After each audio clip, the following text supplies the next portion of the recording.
Assalamualaikum. Waalaikumsalam. Ya, kartu pimpinan. Saya betul. Silakan, Pak. Yuk.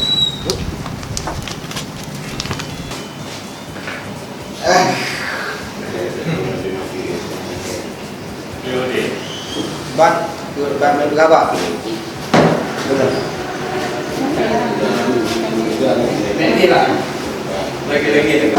Saya hormati Bapak Camat, Kecamatan Sipanglim, serta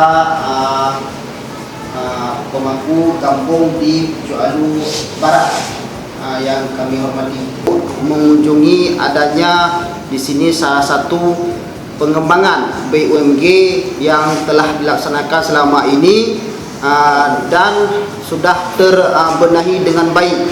Terima kasih kepada TPID yang telah berhadir ke tempat kami dalam rangka pengawasan atau melihat pengembangan.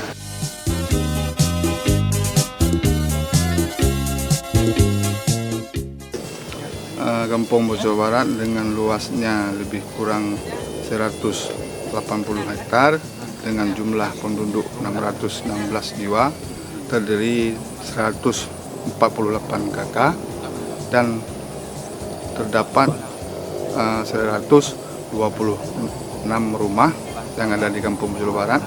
Alhamdulillah dengan lahirnya ADG dan program dari pemerintah daerah untuk BUMG dan terjadinya inovasi.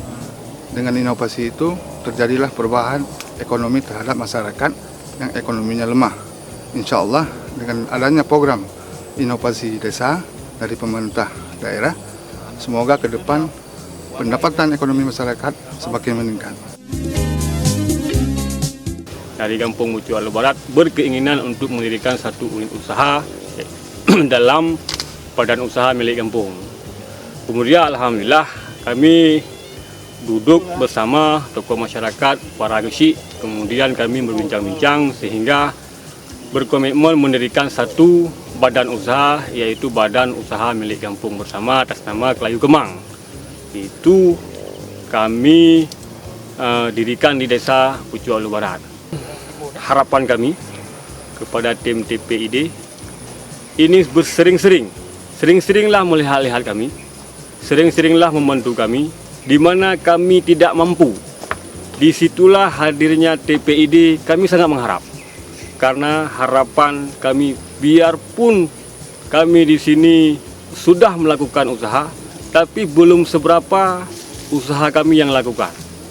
Butuh bantuan TPID, butuh bantuan kecamatan, butuh bantuan kabupaten.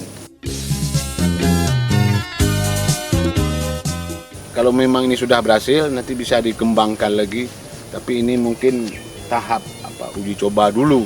Kita lihat sejauh mana produksinya itu berhasil. Kalau memang kali ini produksinya berhasil, mungkin tahun-tahun yang akan datang akan menambah lokasi sarana dan prasarana pembudidayaan ikan tawar ini. Karena dengan ada BMG ini, masyarakat selalu ada kegiatan.